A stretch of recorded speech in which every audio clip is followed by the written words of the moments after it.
Muy bien, pues adelante. Entonces, cuando gusten, creo que ya podemos empezar. Aquí hay algo en el chat. Creo que, no sé si ahí tenga solicitudes de ingreso, Rodolfo. Aquí en este momento no me aparecen. A ver, ¿qué veo? Aquí no lo admitiendo. Es que me dicen unos estudiantes que no pueden entrar. A ver, te voy a intentar, porque estoy aprobando todos, pero no veo que aumente aquí el número. Sí, sí, está raro. Les voy a comentar, ¿verdad? Sí, es que a veces cuando no atiendes la solicitud, luego se cierra la pantalla y ando buscando dónde quedó la solicitud pendiente.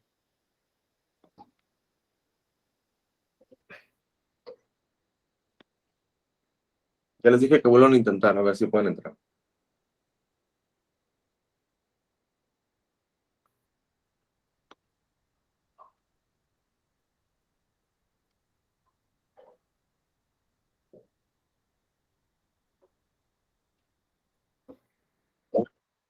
Sí.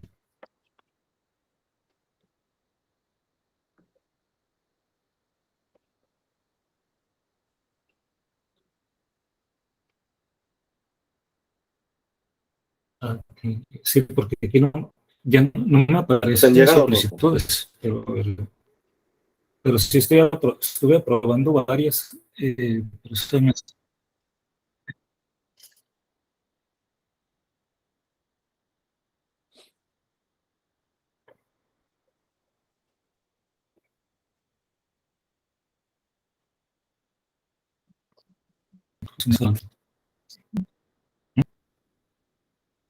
no debería. Bueno, aquí parece que me parece una persona que me ofrecieron de eso, ¿no? A 18 más. Pero a ver, todos. A ver, aquí deben aparecer más de 10.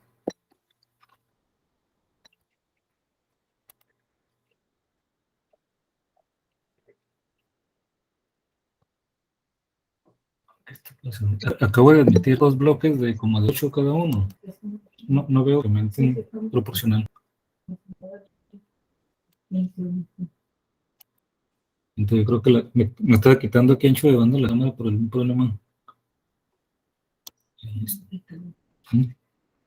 Algunos ya se están uniendo de los que me comentaron. Ok, sí, aquí. Sí, aquí están apareciendo más. Sí, como que está desfasado. Yo creo que la cámara me está quitando aquí ancho de banda porque como que están llegando después de que ya los admití.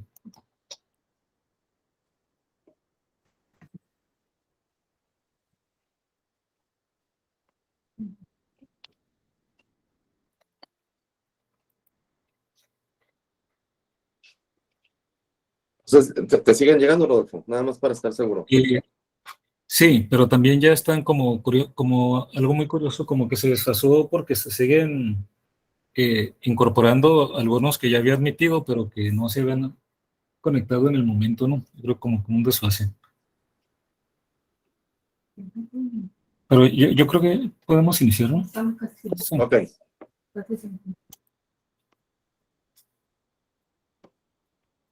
¿Listo?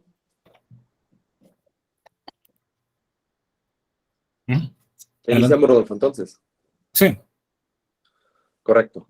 Pues buenas tardes a todos los que nos pudieron, todos los que se han estado uniendo a esta sesión de divulgación científica y tecnológica, DICITEC, la cual es una actividad cuya iniciativa pues es del Grupo de Ingeniería Molecular de Materiales. Y pues en parte, pues bueno, no en parte, sino agradecer también al comité organizador, formado por el doctor Rodolfo Bernal, la doctora Catalina Cruz Vázquez y pues bueno, un servidor. Y obviamente pues a nuestro invitado del día de hoy, ¿no? Al doctor Héctor René Vega Carrillo, que nos va a dar una interesante plática de divulgación científica. Me permito dar una breve reseña del doctor Vega Carrillo, quien es profesor investigador en la Universidad Autónoma de Zacatecas, con adscripción en la Unidad Académica de Estudios Nucleares, y la Unidad Académica de Ingeniería Eléctrica. Es el líder del cuerpo académico de radiobiología de la Universidad Autónoma de Zacatecas. Es miembro del Sistema Nacional de Investigadores desde 1987, nivel 2 del SNI. Ha sido revisor de 20 revistas científicas internacionales, ha sido profesor visitante en distintas universidades a nivel internacional. Y bueno, pues sin más preámbulo, y aparte obtuvo su doctorado en the University of Texas en Austin en 1995. Sin más preámbulo, entonces, pues le cedo la palabra al doctor Vega Carrillo. Adelante. Hola, buenas tardes. Muchas gracias por la invitación al grupo de Ingeniería Molecular de Materiales, a Rodolfo, a Katy, a Víctor por la invitación.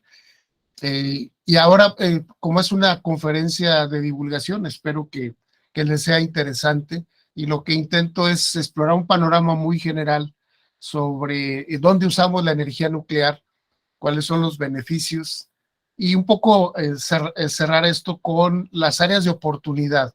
No sé si todo el mundo está enterado que el año pasado, a finales del año pasado, se publicó una publicación conjunta de la ICRP y la ICRU en su reporte 95, proponen eliminar todas las unidades de protección radiológica que conocemos, las que nos enseñaron, hay que desecharlas, irlas desechando, porque ahora ya nomás va a haber dos unidades, una que tiene que ver con la dosis ambiental y la otra que se llama así, dosis ambiental, y otra que se llama la dosis personal.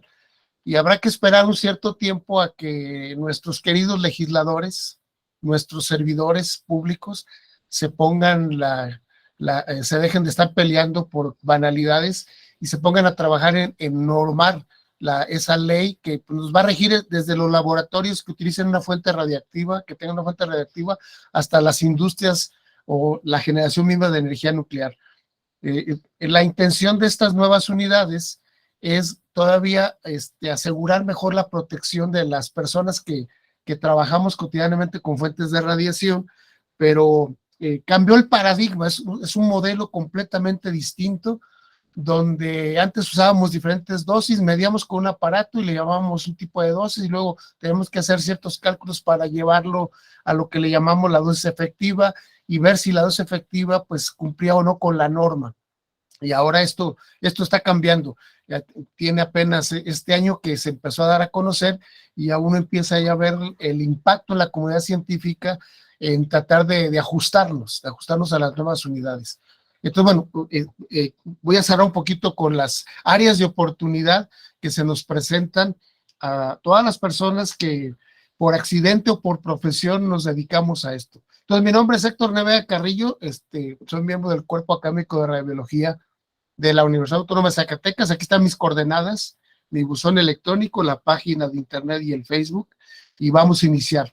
Entonces, el contenido de mi plática es hablar un poco de los usos de la energía nuclear, en particular hablar de los usos para generar energía eléctrica y las aplicaciones no energéticas que se nos hacen más interesantes, hay más áreas de oportunidad ahí, y cerrar con una serie de reflexiones finales, con un corolario, unas conclusiones muy simples.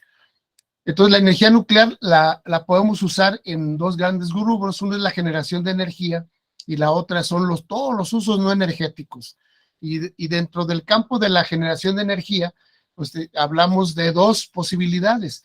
O fusionamos los núcleos atómicos, es decir, los pegamos, los juntamos y propiciamos una reacción nuclear exoenergética, o escindimos o fisionamos o partimos el núcleo atómico, donde a través de la reacción nuclear también provocamos una reacción exoenergética. No todas las fusiones y no todas las fisiones generan energía. A veces nos cuesta mucha energía o metemos demasiada energía para la que se saca, pero las áreas que ya conocemos son las que utilizamos de manera cotidiana. Entonces, les voy a presentar aquí la tabla de periódica de los elementos, todos están familiarizados con ella, y a mí me gusta presentar la tabla periódica como un edificio de departamentos, donde el casero, el señor Mendeleev, le renta cada habitación a partir del número de electrones que tengan los átomos o el número de protones que esos átomos tengan en su núcleo. Así, en el departamento número 1, pues solamente van a entrar aquellos elementos que tengan un electrón o que en su núcleo tengan un protón. Pero cuando el señor Mendeleev va y se asoma a la habitación número 1, resulta que ve que todos tienen un electrón, pero unos están más gordos que los otros. Y lo que pasa es que están más gordos porque el protio es aquel que tiene un protón y un electrón. Si se come o si le junto un neutrón en el núcleo, pues el tamaño aumenta, la masa aumenta prácticamente el doble, pero el número de cargas, el número de electrones sigue siendo 1, el número de protones sigue siendo 1, y como el neutrón no tiene carga, pues le permite que viva ahí, pero no se parece mucho a la familia, excepto por el número de cargas. Entonces ese elemento ya no se llama proteo, se llama deuterio, y luego se asoma y ve que en esa misma habitación hay otro miembro de la familia, un electrón, un protón, pero tiene 2 neutrones, es decir, tiene 3 veces la masa del primero. Y entonces, como están en el mismo lugar, viven en el mismo sitio, les llamamos isótopos, iso mismo, topos lugar, ¿de acuerdo? Y así, si revisamos cada uno de los departamentos y nos asomamos, vamos a encontrar que en la naturaleza la mayoría de los elementos están formados por diferentes isótopos. Algunos de estos son radioactivos, por ejemplo, el caso del potasio, el potasio natural, que consumimos, por ejemplo, uvas, consumimos plátano, hasta tomamos pastillas de potasio. Aquellos que hagan deporte de manera semiprofesional, pues recordarán que su entrenador les da por ahí una pastilla de potasio para que no les den calambres. La gente que esté propensa a que le dé un infarto, pues un infarto es un calambre en el corazón, entonces tienes que tener un suplemento de potasio. Pero resulta que en el potasio natural que consumimos a través de los alimentos o a través de algún complemento alimenticio, una parte muy pequeñita es radioactivo y es el potasio 40, y su vida media, el tiempo que ese elemento tarda en decaer a la mitad, pues prácticamente tiene la misma vida del sistema solar. O sea, vamos a tener potasio en todos lados. En los materiales, si ustedes voltean a ver a su alrededor, el piso de donde estén, las paredes, tienen potasio, sus huesos tienen potasio, y una partecita pequeñita es radioactiva, y ahí estamos nosotros irradiándonos, autoirradiándonos internamente o irradiando a las personas que estén cerca de nosotros. Hay un elemento, por ejemplo, el aluminio, pues ese nada más tiene, si uno se asoma al departamento del aluminio, que es el número 13, aquí está el departamento número 13, pues todos los elementos que encontramos ahí no hay isótopos, hay un solo isótopo.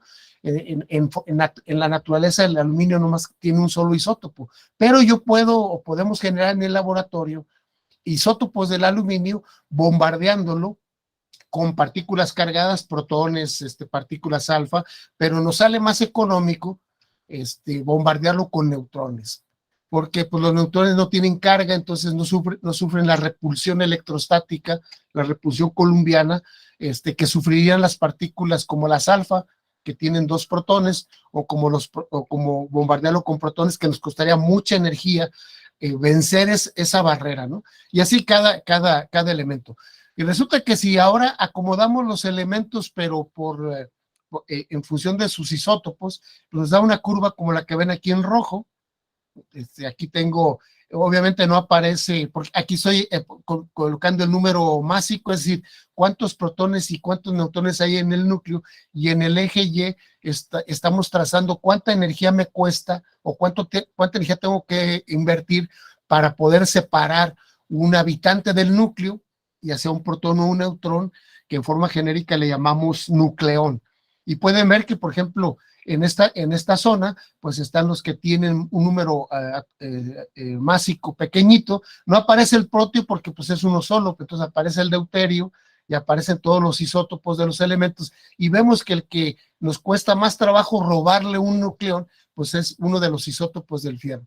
Y luego vemos que alcanza un máximo y la curva empieza a disminuir, es decir, entre más pesado nos va a costar menos energía poderle robar a los isótopos pesados, poderle robar un nucleón, ya sea un protón o un neutrón de su núcleo. Y también nos cuesta poquita energía poderle robar, poder separar algún nucleón de los isótopos más ligeros. Bueno, esta curva tiene la ventaja que si me concentro en esos elementos, en esos isótopos que tienen un número másico pequeñito, pues es más fácil fusionarlos, unirlos, que excindirlos o fisionarlos.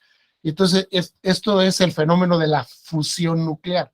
Es decir, yo agarro un isótopo del hidrógeno, que es el deuterio, agarro el otro isótopo del hidrógeno, que es el tritio, y los uno, y se forma un núcleo nuevo, y se desprende una partícula alfa, un núcleo de helio, se desprende un neutrón y se libera una cantidad de energía que va a depender de el defecto máximo. Es decir, si yo pongo en una balanza, en una báscula, este isótopo y este isótopo, son cinco partículas, y pongo en la misma báscula, cuando se unen los dos, voy a encontrar que no pesan lo mismo. Es decir, 3 más 2 no es exactamente igual a 5, porque cuando se fusionan, una parte de la masa de estos isótopos se convierte en energía que se libera cuando se funden, y se libera ese exceso de energía, y por pequeñita que sea la masa, al multiplicarla por la velocidad de la luz al cuadrado, pues por pequeñita que sea la masa, la energía que se va a desprender es enorme. Más o menos, para que tengan una idea, entre 17 a 20 MEPS por cada reacción de fusión. No pierdan este número. Recuerden, 20 MEPS en promedio. 20 MEPS. Y si yo ahora agarro esta partícula, el isótopo del helio, y lo fusiono con carbón, pues voy a formar oxígeno, y si agarro el oxígeno y le pego otra partícula alfa, otro helio, voy a formar el neón, y resulta que este ciclo que vemos aquí es el ciclo que ocurre en el Sol, en las estrellas. Y es así como una estrella como nuestro Sol cocina los elementos. Y si uno se pregunta de dónde salió el uranio de las minas, de dónde salió el hierro o el fósforo, de dónde salió el hierro de mi sangre, el fósforo que tengo en el cerebro, el carbono, el oxígeno, el nitrógeno que tenemos en el cuerpo, resulta que fueron cocinados, fusionados en una estrella, no del tamaño de nuestro Sol, porque nuestro Sol es pequeñito.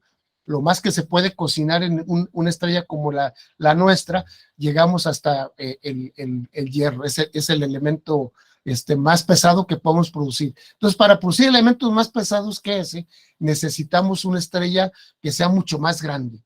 Entonces, esto nos permite reflexionar que en realidad todo lo que nos rodea, incluidos nosotros mismos, los elementos que forman nuestro cuerpo, se cocinaron en una estrella, pero cuando la estrella murió. Es decir, somos producto de las cenizas de una estrella. Cuando una estrella acaba su ciclo, dependiendo del tamaño de la estrella, tiene diferentes trayectorias, y una de esas trayectorias pues dio lugar a todos los elementos que hoy conocemos, y los mismos elementos que hoy nos permiten vivir, los que están en nuestros alimentos y los que están en torno a nosotros.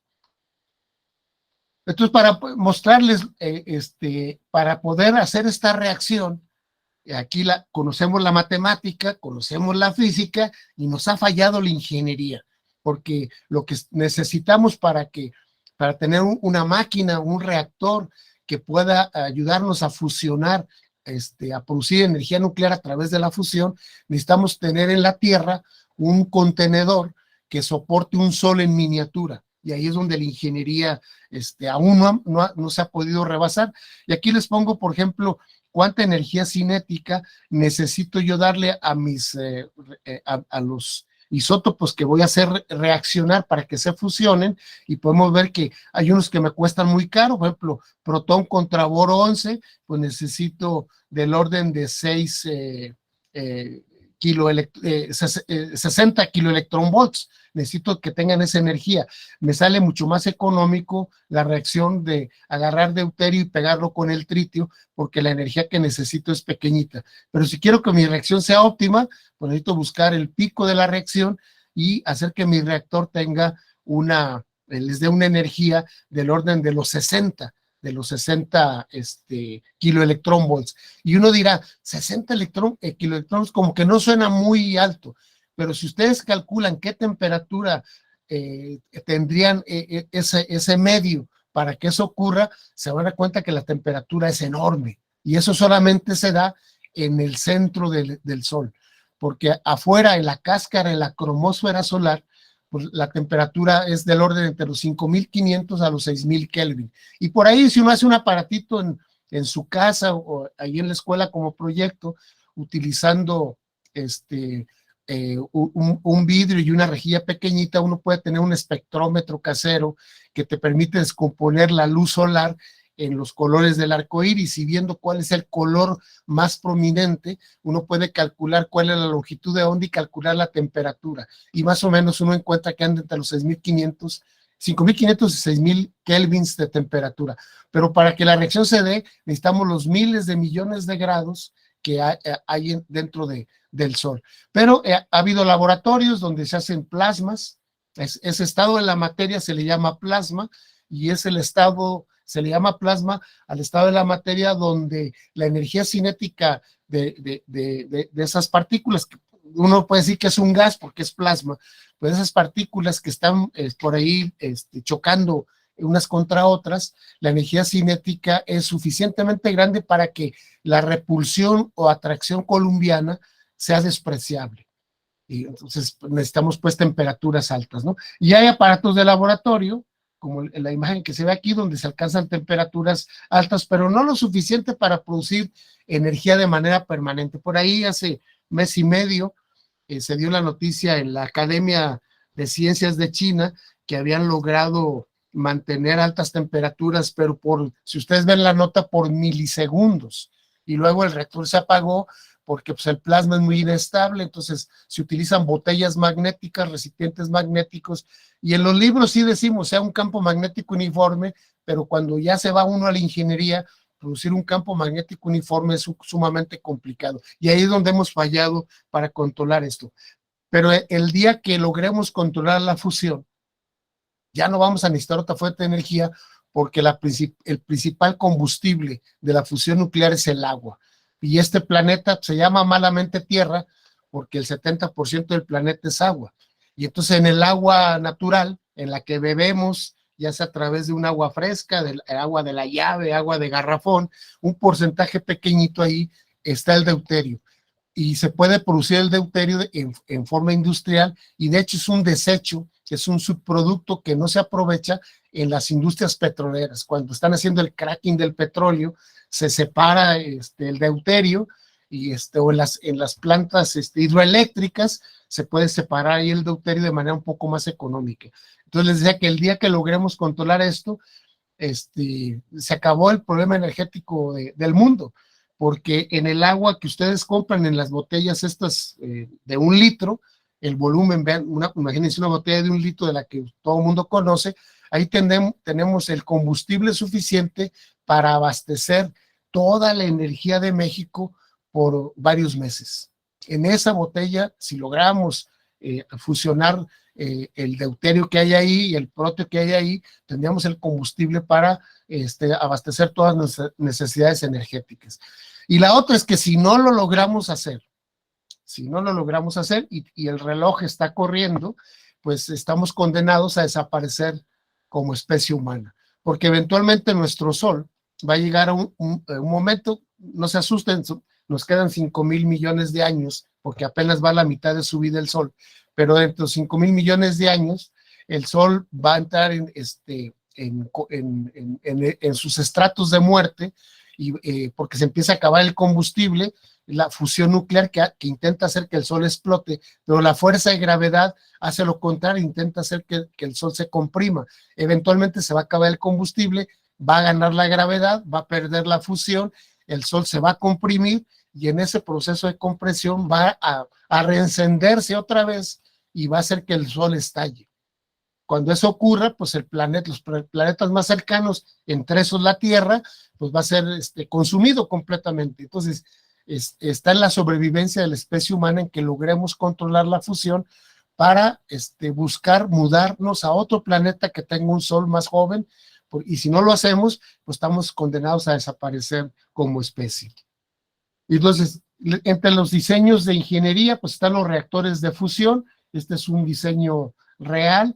Está basado en campos magnéticos, es un toroide, y la intención es que aquí se producen campos magnéticos intensos y se comprime el plasma, se empieza a acelerar el plasma y luego se inyecta en sentido contrario plasma con el otro isótopo, se produce la fusión y al producirse la fusión, pues podemos aprovechar el calor en un generador de vapor, conectar una turbina y producir energía eléctrica.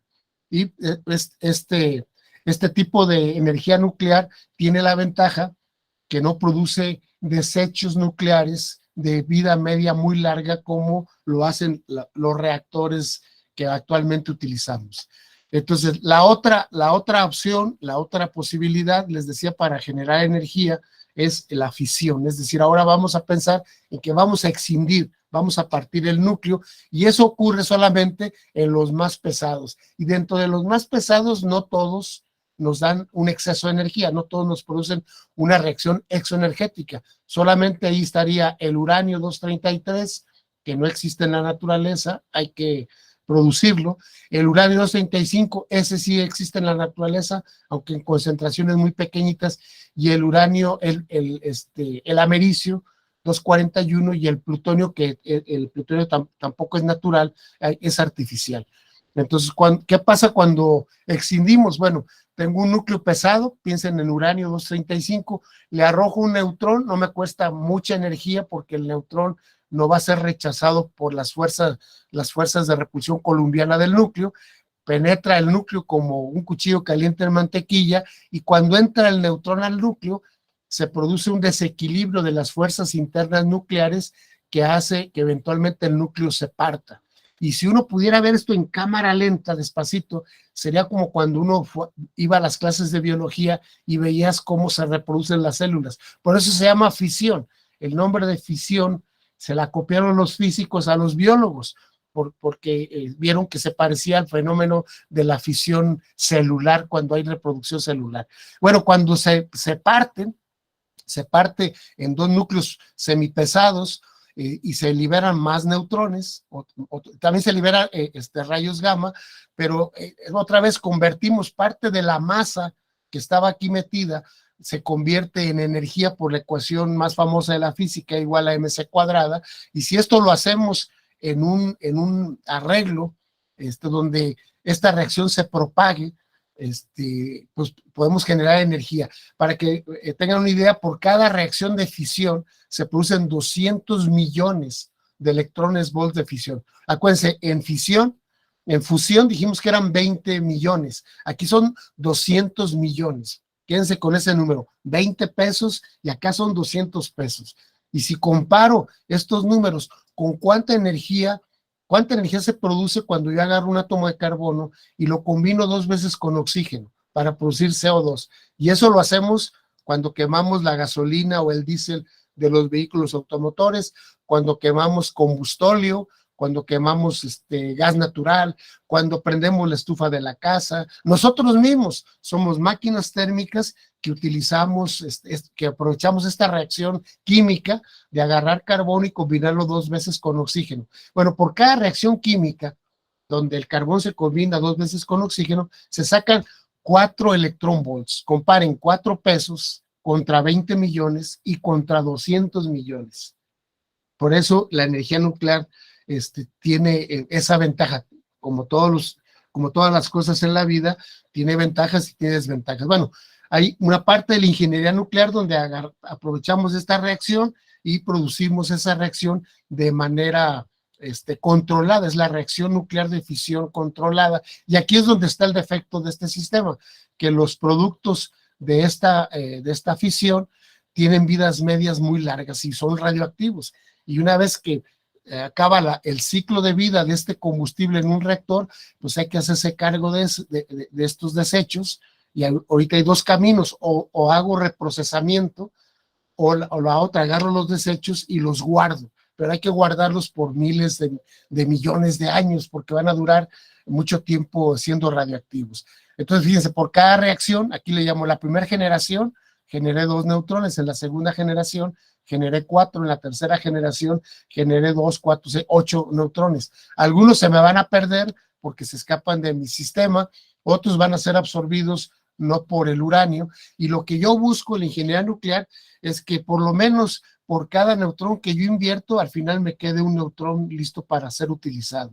Y cuando eso ocurre en un reactor nuclear, decimos que el reactor es crítico. Cuando comparo el número de neutrones en cualquier generación con la generación precedente, si el número de neutrones es menor que 1, mi reactor será subcrítico, y cuando el número de neutrones en una generación comparada con la anterior es mayor que 1, mi reactor es supercrítico. Y cuando hablamos de un reactor supercrítico, pues hablamos de una bomba. Y cuando hablamos de un reactor subcrítico, pues son dispositivos que se diseñan para la enseñanza. Aquí en Zacatecas tenemos un reactor nuclear subcrítico, igualito al que tienen en el Poli en la Ciudad de México. Tenemos un reactor nuclear de investigación en el ININ, en Salazar, en la carretera que va del Distrito Federal a la Ciudad de la Ciudad de México a Toluca. Ahí hay un reactor que se utiliza para investigación, y hay 2 reactores grandes de potencia que están en Veracruz, en el Cardel, en Laguna Verde, que producen energía eléctrica. Para que tengan una idea, por cada vez que van a pagar su recibo de Comisión Federal de Electricidad, por cada 100 pesos que pagan ustedes, más o menos entre 4 a 6 pesos, se lo están pagando a Laguna Verde, porque es el kilowatt hora más barato, es el que menos contamina, y es el sistema más confiable, porque ahí yo puedo aumentar la potencia del reactor en forma rápida, a diferencia de si tengo una planta termoeléctrica o tengo una planta carboeléctrica o una misma presa. Lleva tiempo en pedirle a estos otros sistemas que eleven la potencia cuando la gente demanda la energía, y en Laguna Verde la potencia prácticamente, conforme aumenta la demanda, el reactor va aumentando la potencia. Bueno, el problema con la energía nuclear pues es que está demasiado satanizada en la sociedad, pero esta sería la solución viable a corto plazo de combatir la emisión de gases de efecto invernadero, que sabemos que tiene en jaque al planeta y que está produciendo por los cambios climáticos que a la vez están afectando, que zonas donde antes no llovía, llueve mucho, zonas donde antes llovía mucho, hay sequía, ha cambiado la temperatura y todo lo que estamos viviendo actualmente. Entonces, más o menos aquí lo que ustedes están viendo que tiene esta persona en su mano es un pellet, es un cilindro pequeñito, más o menos se parece, es el tamaño del borrador de estos portaminas de los gordos, más o menos tiene el tamaño, la forma de un borrador de portaminas, y para que tengan una idea, 1 gramo de uranio 235 produce 24 megawatts hora de energía, y 1 gramo de uranio 235 equivale a quemar 3 toneladas de carbón, o equivale a quemar 12 barriles de petróleo, o equivale a quemar 50,000 pies cúbicos de gas natural. Todos estos producen gases de efecto invernadero, ¿de acuerdo? Y lo único que produce el uranio 235 son estos desechos radioactivos que no son en volúmenes muy grandes, se mantienen en las piscinas de los reactores.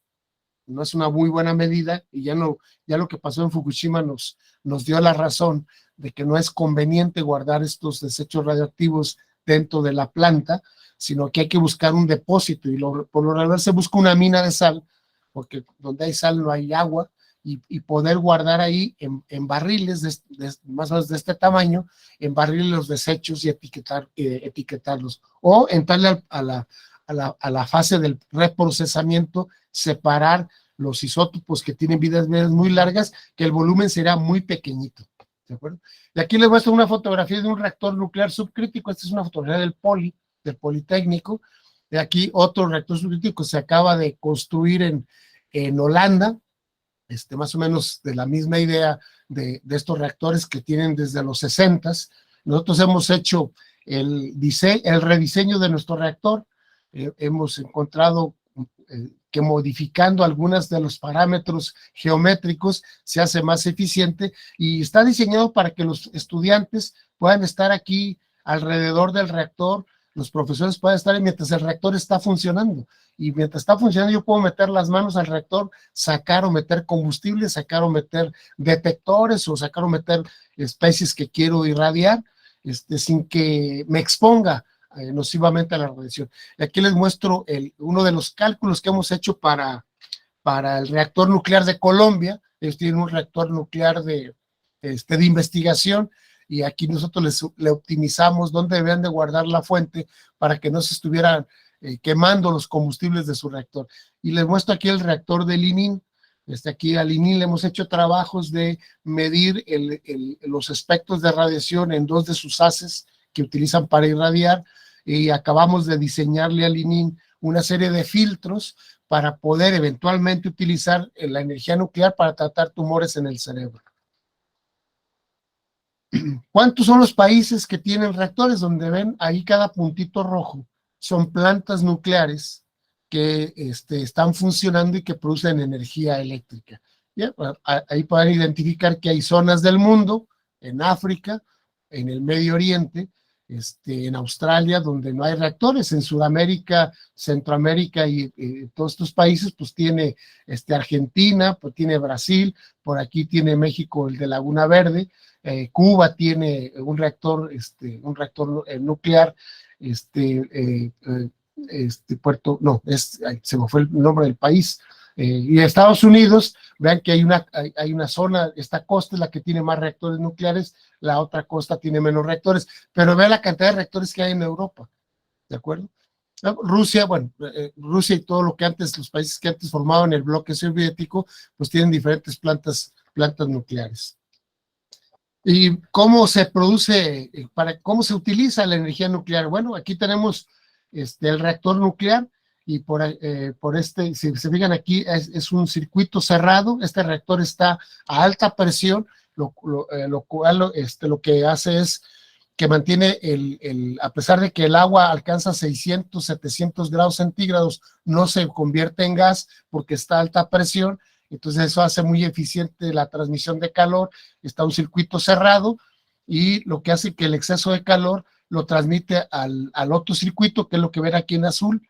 Este circuito mete agua fría, digamos 20 grados centígrados, pasa el agua por este sitio caliente y se convierte en vapor seco a 600 grados con una alta calidad. Ese vapor lo hacemos que choque con una turbina de vapor, y una vez que la turbina de vapor absorbe esa energía del vapor, pues el vapor pierde calidad, se convierte en vapor húmedo, y otra vez hacemos que ese vapor de baja calidad se enfríe a través de este ducto que toma agua de una presa, puede ser un sistema de enfriamiento artificial con torres de enfriamiento, puede ser el mar.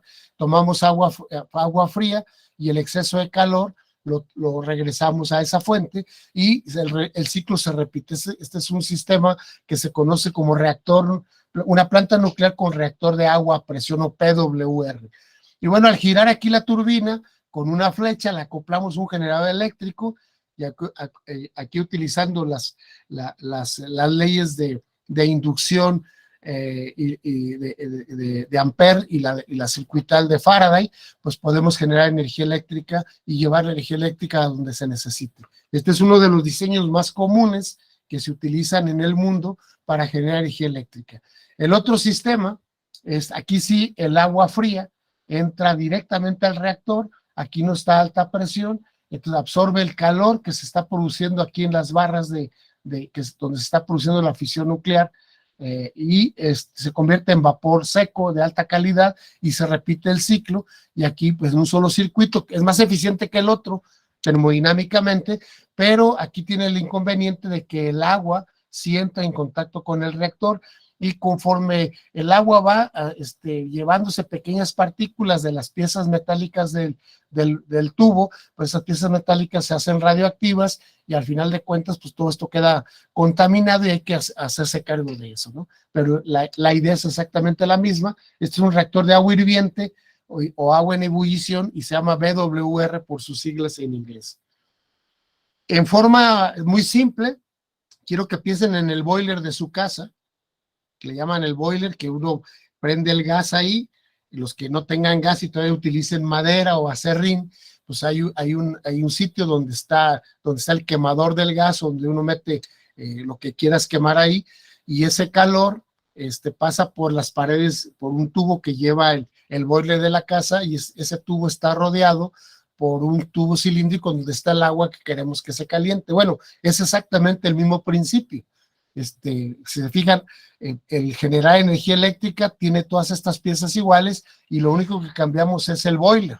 En lugar de aquí tener un reactor nuclear, pues yo puedo cambiarlo y poner un sistema donde utilice yo un boiler que queme petróleo, carbón o gas natural. Y ese es cómo funcionan las plantas que generan energía eléctrica en el mundo, ¿no? Pero los reactores nucleares pues, tienen la ventaja que yo puedo diseñar un reactor nuclear. Si ustedes visitan Laguna Verde, los edificios, por aquí tengo una fotografía, los edificios son grandes, y por ahí, si por ejemplo, si yo me llevara a Laguna Verde y lo instalara ahí en el campus de la Unison, pues cabría perfectamente en el campus de la Unison.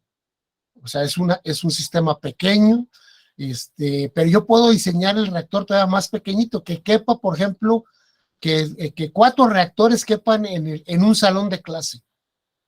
Y eso es lo que se hace en los portaaviones que utilizan energía nuclear. Pues en la sala de donde están los reactores es un cuarto pequeñito, y ahí tienes 1, 2 o 3 o 4 reactores, y esos 4 reactores abastecen de toda la energía que requiere la tripulación y el portaaviones para trasladarse, o en los submarinos nucleares, donde tienen que salir, los submarinos tienen que salir afuera del agua, no porque les falte el oxígeno, no porque necesiten, sino lo hacen por salud mental de los marineros. Pero uno de estos submarinos que utiliza energía nuclear podía estar navegando por meses sin la necesidad de salir. Todo se recicla internamente, el agua, todo se recicla ahí, salen por la salud mental de los marineros, un poquito para que sientan que el sol les pega y vuelven a sumergirse, ¿no? Entonces, pero pues la energía nuclear tiene el defecto de que puede producir daños si no me protejo adecuadamente. Entonces, cualquier núcleo radioactivo, los que están en nuestro cuerpo de manera natural, los que están en los alimentos que consumimos, los que están en el agua que tomamos, hay radioisótopos naturales que son radioactivos, ahí están, los que están en el subsuelo, en el piso, en las paredes donde vivimos, en la escuela a la que vamos, hay isótopos radioactivos, y esos isótopos radioactivos, cuando se desintegran, pueden hacerlo emitiendo partículas muy, muy pesadas, como partículas alfa, que son núcleos de helio, 2 protones, 2 neutrones, partículas beta, que son igualitas a los electrones, y puede haber betas positivas y betas negativas, o radiación electromagnética de alta frecuencia, como los rayos gamma, e incluso radiación electromagnética de menor frecuencia que los gamas, que conocemos como rayos X. Y estas partículas, cuando atraviesan un medio, el aire, las células de mis pulmones, cuando respiro yo aire y hay radón, el radón avienta una partícula alfa, y cuando yo jalo el aire para respirar, algunos isótopos del radón van con el aire, van a mis pulmones, y si alguno de ellos se desintegra, tengo la mala suerte que se desintegre dentro de mis alvéolos, pues esa partícula alfa le va a pegar a mis alvéolos, y ahí no hay protección, no hay nada que me proteja, y van a dañar el tejido celular. Cuando tomo agua, y si el agua tiene algo de tritio, pues el tritio decae por partículas beta, y si el agua está en mi estómago, cuando el tritio se está desintegrando, esas partículas beta le van a pegar a mis células dentro de mi tracto digestivo, que no tengo ninguna protección. Y eventualmente eso ocurre normalmente en la vida diaria de todas las personas, ¿sí? Y entonces, ¿qué pasa con los isótopos que emiten partículas alfa? Y yo puedo agarrarlo con mi mano, porque la piel muerta, que se llama la dermis, la superficie de mi piel, el grosor de esa piel, de esas células, frena las partículas alfa y me protege, pero no me protege de las betas, no me protege de las gamas, y tampoco me protege de los rayos X. Entonces, como son partículas energéticas que tienen carga eléctrica, las alfas y las betas, pues cuando penetran el tejido celular, producen ionizaciones y excitaciones en la materia.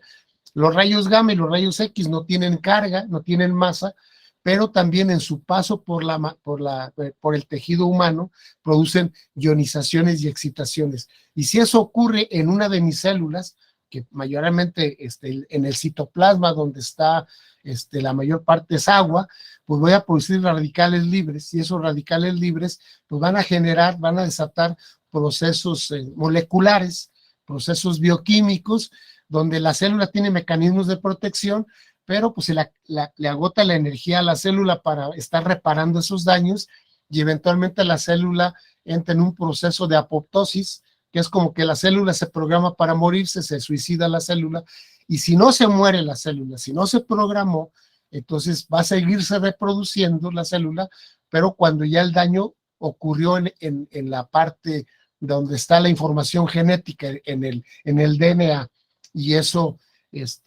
sería nocivo y puede dar pie a que se produzca una célula que se diferencia del resto y se conoce como cáncer, ¿no? Entonces, este daño biológico va a depender de cuál es el tipo de radiación, cuál de estas fue la que le pegó, la rapidez con que esta energía se deposita y a qué tipo de tejido. Si le pega a mi pelo, si le pega a mi piel, si le pega al cristalino, a mi glándula tiroides, a mi pulmón, etcétera. Cada tejido tiene diferente radiosensibilidad, ¿sí?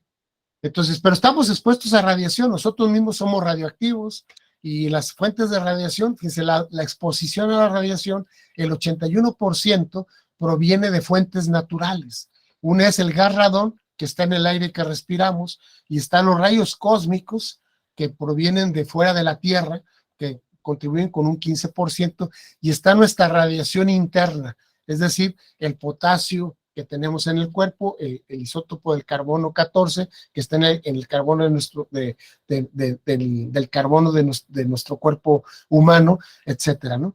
Están las fuentes, la otra fuente de exposición son fuentes artificiales debido a actividades antropogénicas, que contribuyen con aproximadamente un 20%, y la mayor parte de ellas es en usos en medicina.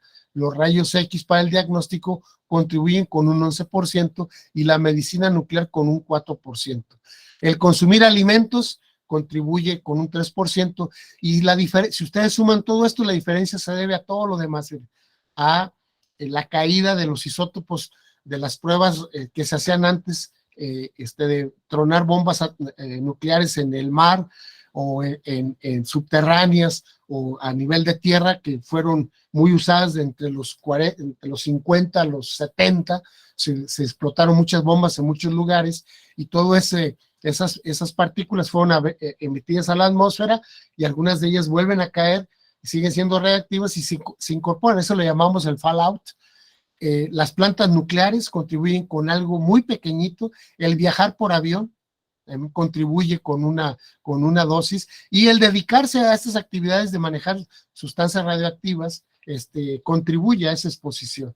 Pero vean que la mayor parte nos viene de fuentes naturales. Entonces hay que tenerle respeto a la energía nuclear, pero no hay que tenerle miedo, ¿no? Entonces, si lo ponemos aquí en términos de la dosis que se recibe, si lo redondeamos, pues dependiendo de dónde vivamos, y dependiendo la fuente, pues podemos recibir una dosis que oscila entre 1 y 10 microsievert, que es una dosis pequeña, pero esta la recibimos por radiación cósmica, por todos los rayos gamma que vienen de diferentes fuentes, por la inhalación del gas radón, que no lo puedo evitar a menos que deje de respirar, y por exposición interna, ¿sí? Y si ustedes se fijan, el vivir a nivel del mar, además que es hermoso vivir cerca del mar, pues la dosis que recibimos es pequeñita, porque acuérdense que los rayos cósmicos contribuyen con un porcentaje alto, y conforme yo subo al nivel del mar, la dosis es mucho más grande. Entonces, el viajar en autobús, el viajar en auto, me deposita menos dosis que viajar en avión, ¿no? Y aquí les presento en esta gráfica, este es un balance de la dosis promedio por estado en México. La que se recibe es la rapidez de dosis, son los microsievert por hora que recibimos, y aquí pueden ver que pues Zacatecas, hay que pagar el precio de vivir en Zacatecas. Somos el estado donde más se recibe radiación por la altura a la que estamos. Y aquí les señalé Sonora, para que vean que pues, también Sonora no está muy lejos, y vean los estados donde se recibe menos dosis de radiación, pues está Quintana Roo, Yucatán, Campeche, ¿no?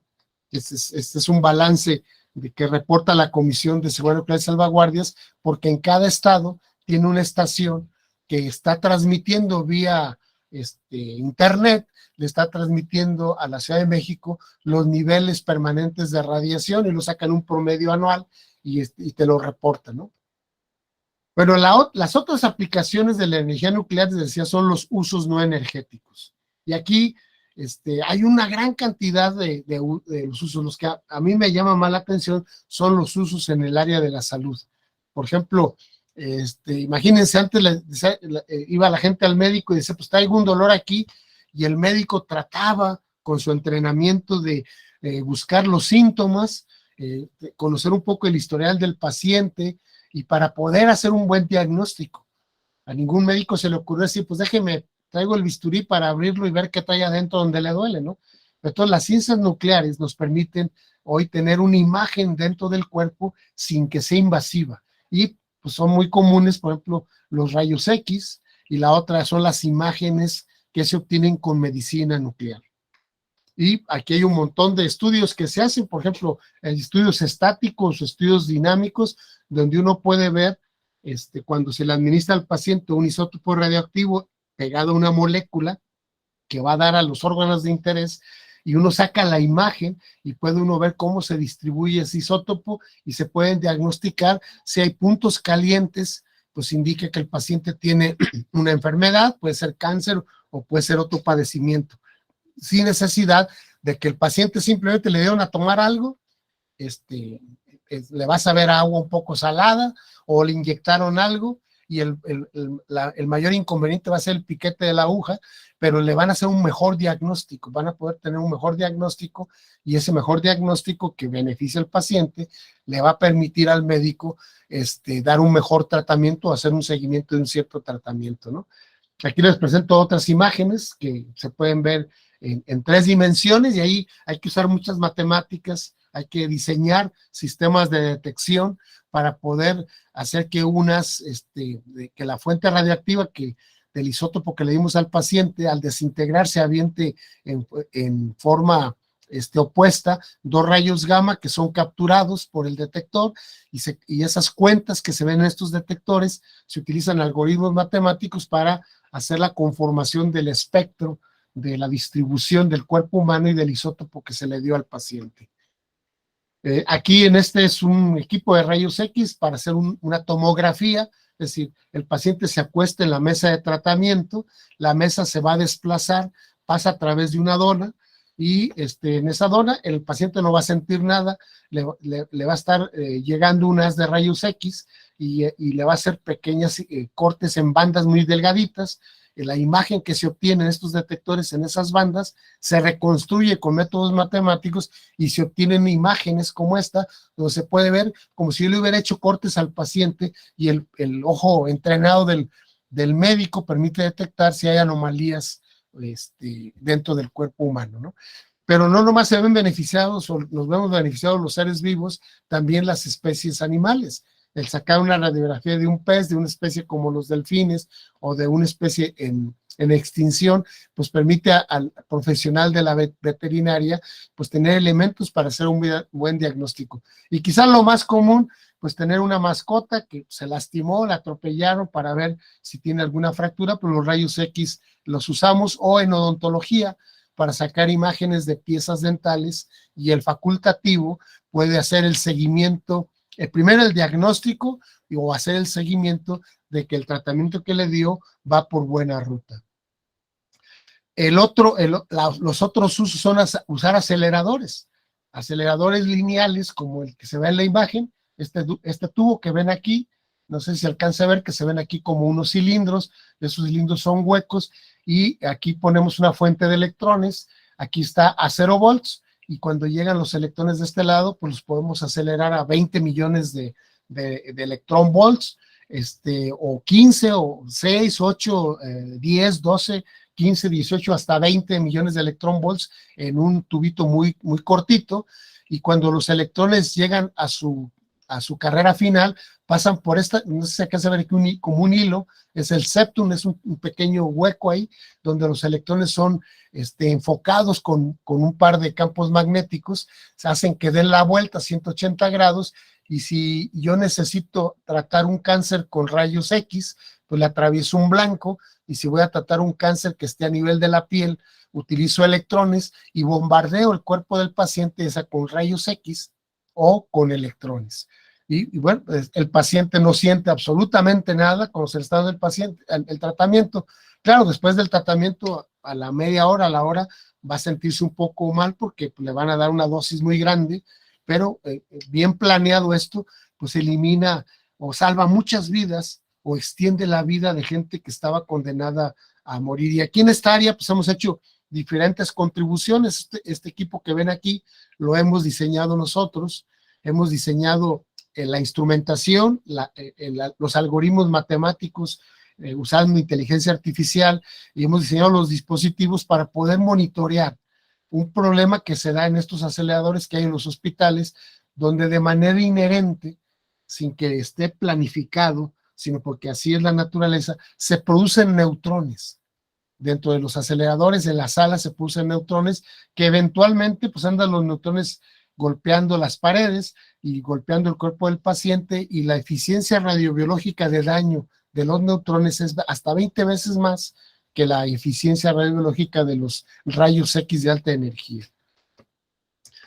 También usamos lo que aquí era un problema, lo que en esta imagen era, lo que en esta imagen era un problema, y lo que intentamos nosotros es caracterizar los neutrones para saber cuál sería la dosis que recibe un paciente, y al enterar al médico, al oncólogo, de la dosis por neutrones que está recibiendo, él puede estimar el riesgo de que a ese paciente le dé un tumor en otro lado, otro tipo de tumor, o que ese mismo tumor que lo trató hace 10, 12 años, regrese. Se puede hacer esa estimación de cada 10,000 pacientes, cuántos van a regresar con un nuevo tumor o cuántos van a regresar con la reincidencia del tumor tratado, y puede planificar este tipo de tratamiento. Entonces, lo que aquí es un problema que se caracteriza, acá se convierte en una ventaja, porque los neutrones se pueden utilizar para tratamiento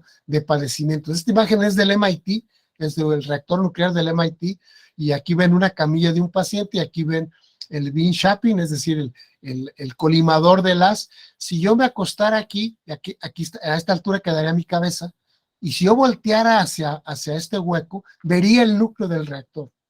Podría ver el núcleo del reactor. Aquí lo que se intenta es bombardear la cabeza de un paciente que tiene tumores en el cerebro. Y es la única herramienta que se tiene actualmente para tratar tumores que, por su profundidad en el cerebro, ningún cirujano se atreven a tocar el cerebro de manera superficial, pero si el cirujano va más adentro del cerebro, puede producir daños que dejen al paciente o paralítico, o que pierda parte de la memoria o parte de movilidad. Entonces, los tumores es el único bisturí no invasivo que se utiliza para tratamiento de tumores cerebrales. Entonces, lo que aquí se convierte en un instrumento que es ventaja, y prácticamente se bombardea la cabeza del paciente con los neutrones. Esta misma foto que ven aquí tengo el esquema. Mira, aquí está el núcleo del reactor nuclear. Y entonces, si el paciente volteara por aquí y esto fuera transparente, vería el núcleo del reactor ahí, y prácticamente se expone. Claro, hay que ponerle filtros para eliminar los rayos gamma, para eliminar los neutrones cuya energía no nos sirve. O también lo podemos usar los neutrones en industria. Pero aquí ven una imagen con plomo. Esto es plomo, y aquí tengo unas flores, y bombardeo con neutrones y puedo atravesar el plomo y sacar la imagen de las flores. Si yo quisiera sacar esta imagen con rayos X o rayos gamma, mis flores tendrían que ser de plomo y mi recipiente tendría que ser orgánico. Entonces funcionarían los rayos X. Entonces, cuando eso no ocurre, podemos usar las neutrongrafías para poder sacar imágenes que la industria pues, nos da información que las otras técnicas no nos permiten. Se utilizan para producir elementos radioactivos, para el tratamiento de cáncer.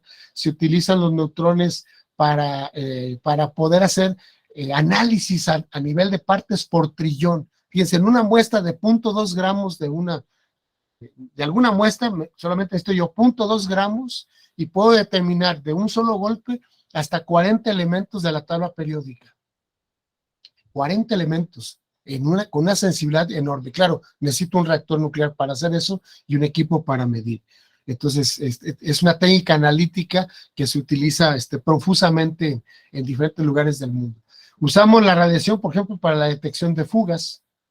Por aquí, para poder saber que aquí hay una fuga, se manda sobre el tubo una sustancia radiactiva de vida media muy cortita, y uno va haciendo el seguimiento por la calle y uno detecta donde hay una fuga.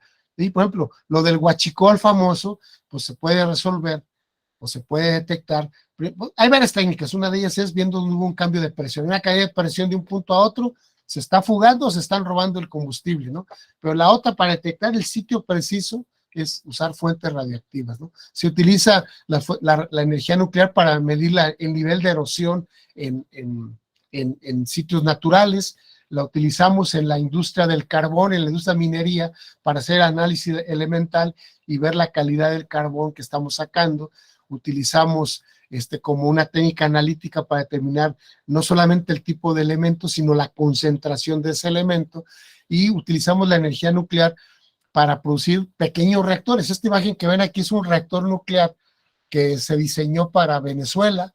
Es un reactor nuclear, le llamamos reactor nuclear porque en esta manguerita que ven aquí afuera, que tiene el tamaño de estos tubos que usan en los hospitales para ponerte el suero, así de delgadito es, y ahí se pone una sal de torio, y luego sobre esa sal de torio, la manguera pasa por la parte en medio, hay una fuente de californio que emite neutrones, esos neutrones le pegan al torio y produces una reacción de captura en torio que genera uranio 233, el uranio 233 se fisiona mejor que el uranio 235 y produces energía nuclear. Y aquí pues es un micro reactor nuclear que se hizo para la Escuela de Física de la Universidad Simón Bolívar de Venezuela. Y bueno, hemos propuesto el uso de los neutrones nocivos en los aceleradores lineales como un instrumento para hacer análisis elemental. Entonces diseñamos esta botella que ven aquí, que es de polietileno. Adentro colocamos monedas, sacamos la moneda radioactiva, la llevo a un detector y puedo saber si esa moneda tiene oro, plata, zinc, cobre, etcétera. E incluso usamos los mismos neutrones para determinar qué elementos se producen radioactivos en el concreto de la sala. Claro, no fui con el cincel para arrancar pedazos de la pared, sino hicimos fichitas del tamaño de corcholatas, fichas pequeñitas de concreto, las colocamos sobre esta caja de madera, y cuando terminó de usarse el acelerador, recogimos las fichas y medimos qué elementos se produjeron, y ahí uno puede determinar cuáles serían los elementos que se van a producir radioactivos dentro de la sala, cuáles duran mucho tiempo en decaer. Y en este hospital adoptaron el criterio de que cuando se acaba el tratamiento de un paciente, la enfermera o el médico o el personal de apoyo no entran a la sala inmediatamente para asistir al paciente, sino se esperan 15 minutos, porque en esos 15 minutos todos los isótopos radioactivos que se produjeron en el concreto de la sala ya decayeron y ellos pueden entrar con toda seguridad. Se utilizan, bueno, ¿alguna vez han comido pimienta, cualquier sustancia que utilicemos para los alimentos, papirica, todo lo que compramos, todos los insumos que compramos, los curitas, el algodón, los insumos que usan en los hospitales, las gasas, todo eso se esteriliza con radiación en México. Es que la próxima vez que le vayan a poner pimienta a su comida, recuerden que esa pimienta ha sido esterilizada con radiación en una planta de irradiación que está en el ININ, en la Marquesa en Salazar, en la carretera que va de la Ciudad de México a Toluca. Entonces uno compra una caja y llenas la caja de lo que quieras irradiar, y tu caja pasa por esta banda, o sea, uno no entra a la sala, simplemente la caja, yo puedo estar aquí afuera y ver que mi caja va, entra a la sala, y cuando entra a la sala salen unos alfileres de 60 centímetros, de cobalto 60, y las cajas se exponen en este circuito a una dosis tal que me dicen cuánta dosis y yo puedo saber si me sirve para esterilizar lo que quiero esterilizar, o me dicen la dosis para saber si los materiales que estoy irradiando recibieron la dosis que necesito. Pero hay muchas cosas que consumimos cotidianamente que las estamos consumiendo gracias a la energía nuclear que nos ha permitido esterilizarlas, ¿no? El mismo papel aluminio que usan en su casa para la cocina, si ustedes ven ahí, viene con un grosor, el papel aluminio. Para garantizar ese grosor, pues se utilizan unos rodillos que comprimen el aluminio. Para asegurar que tiene el grosor, se utilizan partículas beta. Si los rodillos ya están un poco, ya no presionan bien, entonces me manda una señal el detector y se hace el ajuste de los rodillos para que el grosor del papel aluminio o de cualquier otro producto que yo esté sacando sea el adecuado, ¿no? Si ustedes por ahí visitan algún periódico, allí en Hermosillo, si les dan la oportunidad de visitar las imprentas del periódico, bueno, ahí utilizan fuentes radioactivas para evitar, para descargar el papel cuando pasa por las prensas, antes de que lo doblen y lo pongan como conocemos el periódico, el papel queda electrostáticamente cargado, y si no está bien aterrizada la máquina, pues los operadores pueden morir de una descarga eléctrica. Entonces se utiliza normalmente o una cadena, una tierra bien hecha, o se utiliza una fuente radioactiva para poder hacer la descarga eléctrica. En los pararrayos, cuando ven un pararrayos ahí cerca, en la punta del pararrayos se utiliza una fuente radioactiva que ioniza el aire, y cuando está la atmósfera cargada, y las puntas que tiene el pararrayos atraen los rayos y hacen que se descargue de manera segura. Y ahí estamos usando la energía nuclear. Para librarnos de plagas, como la de la mosca del Mediterráneo, y en México tenemos una planta por allá por Chiapas, que exportamos las larvas irradiadas, larvas de mosca esterilizada, las exportamos a Centroamérica y a Sudamérica. Y entonces se van las bandejas con larvas, esas larvas crecen y cuando ya están listas para volar se liberan. Cuando se combinan las especies naturales con estas larvas estériles, no hay reproducción y se controlan las plagas, ¿no? Y ahí usamos la energía nuclear para la esterilizarlas, ¿no? Cuando compramos alimentos, por ahí si ustedes van a estas tiendas comerciales que no son mexicanas, y van a encontrar que algunas de las frutas, algunas de las verduras que consumimos traen un logo ahí que dice que está esterilizada con radiación. Y si ustedes son productores de aguacate, de jitomate, y quieren exportar a Estados Unidos, la única forma de hacerlo es que lleven un certificado que fueron esterilizados con radiación. Si llevan otro tipo de alguna sustancia química, Estados Unidos no permite que entren productos alimenticios que hayan sido esterilizados más que por radiación. Entonces, si quiero yo exportar alimentos, tengo que saber que eso hay que hacerlo, ¿no? Se utiliza las fuentes de radiación para medir la humedad del suelo, para caracterizar la evolución de ciertos fertilizantes. En la industria minera, aquí en este ducto, son como 8 pulgadas de diámetro aquí, está pasando el mineral que sacan de la mina, se pasa por un molino, y luego se mezcla con agua, se hace como una especie de pasta media aguada ahí, y pasa por estos ductos.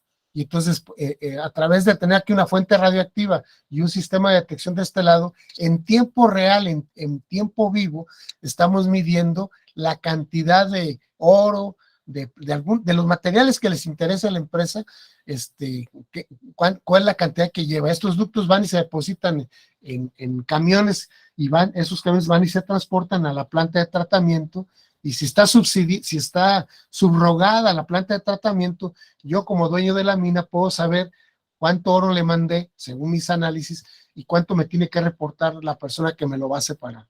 Y esto lo hacemos gracias a la energía nuclear. La usamos para la prospección de petróleo, de agua, usamos fuentes de radiación en equipos que se pueden transportar, como Aquí tenemos una fuente de americio que emite gamas y neutrones. Aquí tengo el detector de neutrones. Aquí tengo un ducto que a través de este poste lo empujo y entierro una fuente de cesio, y todos los detectores me permiten determinar el perfil elemental de los elementos que haya en ese ducto, y puedo determinar la humedad. Si es un pozo petrolero, pues la cantidad de petróleo que tengo ahí en los intersticios de las rocas, gracias a estas técnicas nucleares. En seguridad, usamos técnicas nucleares para seguridad. La más común es la que vemos hasta en las centrales camioneras, ¿no? Que pones tu maleta y pasa a través de un equipo de rayos X, y ahí está el guardia viendo la radiografía, y si por ahí ve que llevas algo que es sospechoso, pues lo abre. Pero a veces cuando volamos, principalmente cuando hacemos vuelos internacionales, nuestras maletas, además de que pasan por esta inspección, son bombardeadas con neutrones, porque con neutrones puedo ver cosas que no se pueden ver con rayos X. Por ejemplo, si yo llevo drogas, cocaína, heroína, acuérdense, todo eso es chon, carbón, hidrógeno, oxígeno, nitrógeno, pero también puedo llevar una bolsa de café o una bolsa de azúcar. ¿Cómo saben los del aeropuerto? Porque la bolsa de café, la bolsa de azúcar no se ven los rayos X. No se puede saber qué llevo ahí. Entonces eso lo ven sin que inspeccione mi maleta con neutrones, y puedo distinguir si lo que llevo es C4, es explosivo que se usa en ataques terroristas, o llevo manteca o llevo azúcar. Puedo verlo con facilidad. Y si llevo un cuchillo, una pistola, pues eso sale con los rayos X, ¿no?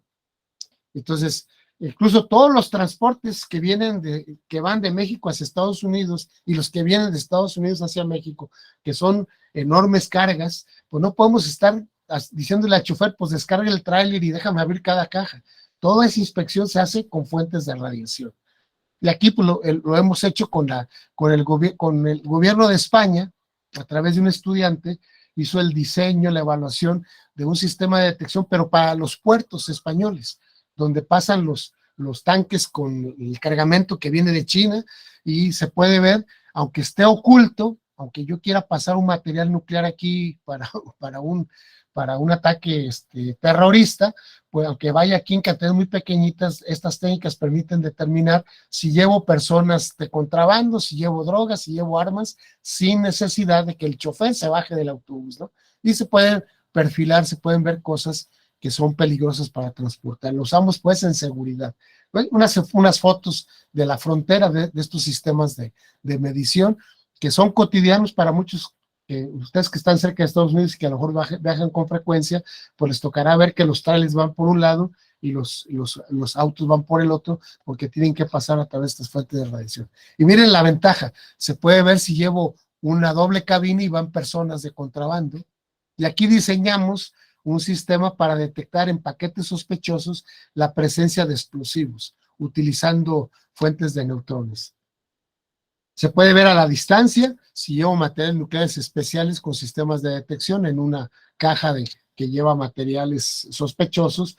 Pues aquí se utiliza un acelerador de partículas, genero rayos X o rayos gamma, bombardeo la caja y tengo sistemas de detección, reconstruyo con matemáticas la imagen y puedo saber qué lleva y dónde está oculto lo que lleva ahí, ¿no?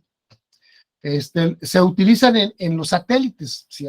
No sé si escucharon hace, no sé, un par de años o 3 años atrás, no, antes de la pandemia, se dio la noticia que ya el ser humano había rebasado la frontera de nuestro sistema solar. O sea, ya la presencia humana, por lo menos con tecnología, había rebasado ya, estábamos más allá de nuestro sistema solar.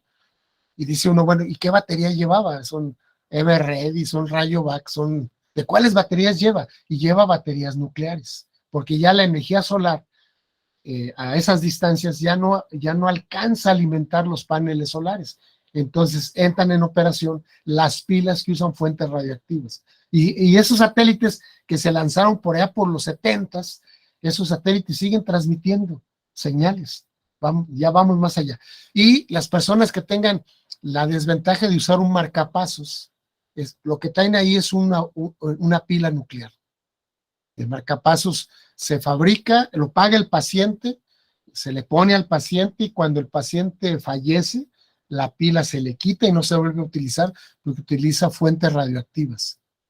El paciente está protegido porque el plutonio decae por alfas, las alfas quedan atrapadas, pero el tener un marcapasos pues que está alimentado con pilas nucleares, tiene la garantía de que no se me va a acabar la batería, de que si hay alguna interrupción eléctrica, un rayo que caiga ahí cerca, no va a producir una falla electrónica en mi sistema, porque esa batería va a funcionar por cientos de años, ¿no? Se usa para ver si en las paredes de las casas hay metales potencialmente peligrosos como plomo o mercurio, utilizando un sistema portátil donde bombardeamos con rayos X y con un detector vemos el espectro y podemos ver la cantidad, qué elemento es y qué cantidad tiene ese desecho. Para verificar si una obra, ya sea una pintura o prehispánica, si una obra es original, como se puede hacer con técnicas nucleares, o yo puedo saber, por ejemplo, si esta punta de flecha,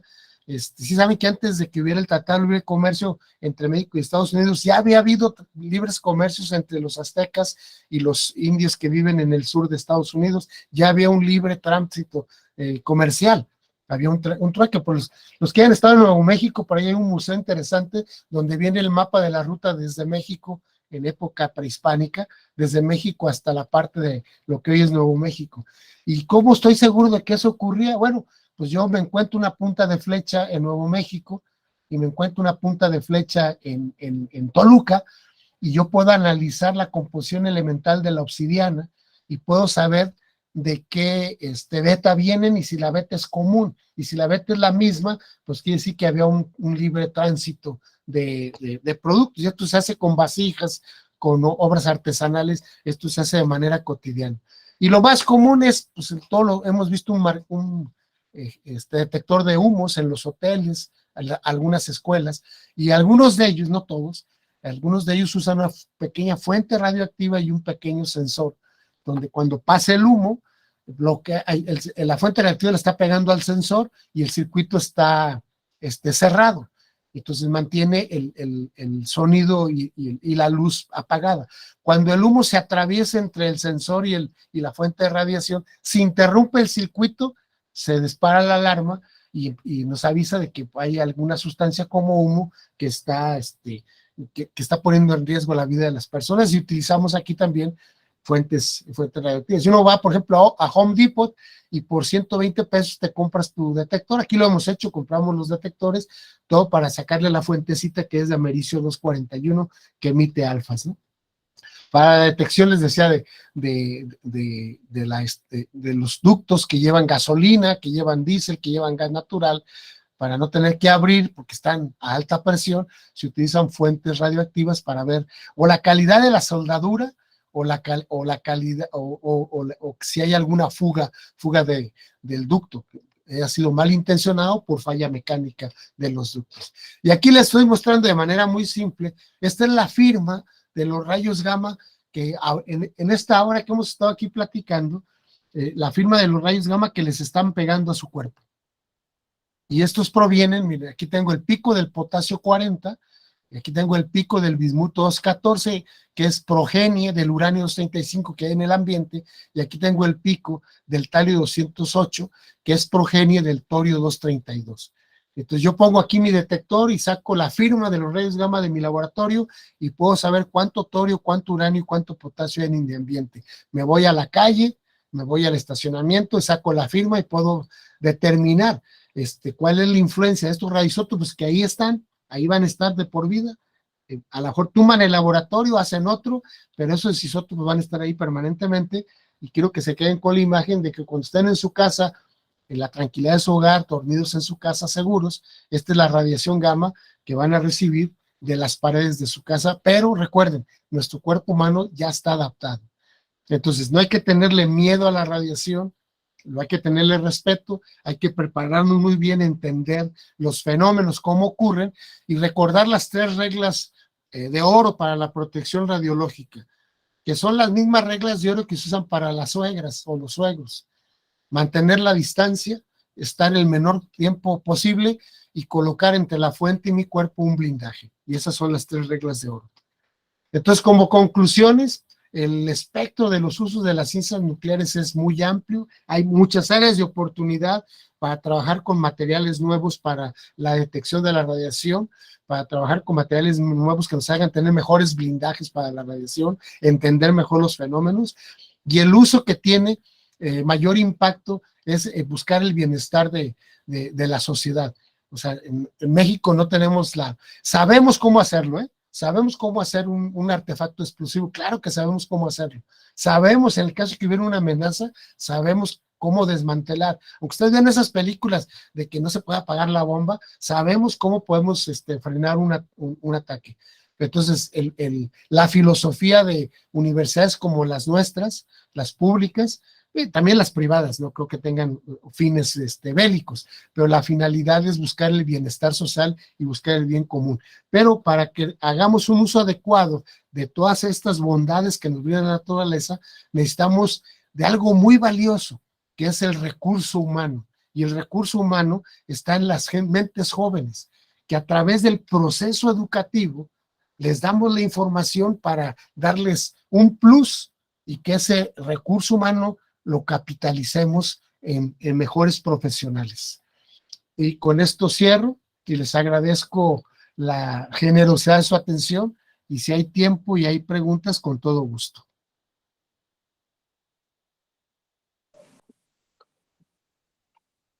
Bien, pues agradecemos al doctor Héctor René Vega Carrillo su interesante plática y sobre todo la interesante analogía de las suegras, ¿no?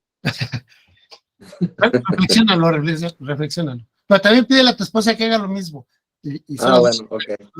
Recíproco. Sí. Muy bien, pues entonces agradecemos otra vez al doctor Vega Carrillo por su interesante plática y pues nos veremos en la próxima del curso de conferencias de divulgación científica de DICITEC. Muchísimas gracias. Muchas gracias, René. Muchas gracias, René. Claro que sí, René, y muchas gracias por tu disponibilidad, tu plática y seguimos en contacto y que estés muy bien. Claro que sí, hasta luego. Y espero sus artículos. Los artículos claro que sí. Claro que sí. Gracias. Gracias, René. Es muy interesante la plática, sobre todo muy ilustrativa y muy clara y muy enfocada a la divulgación. Gracias, muy amables. Hasta luego, a la orden. Luego. Hasta luego, saludos, gracias. Hasta luego.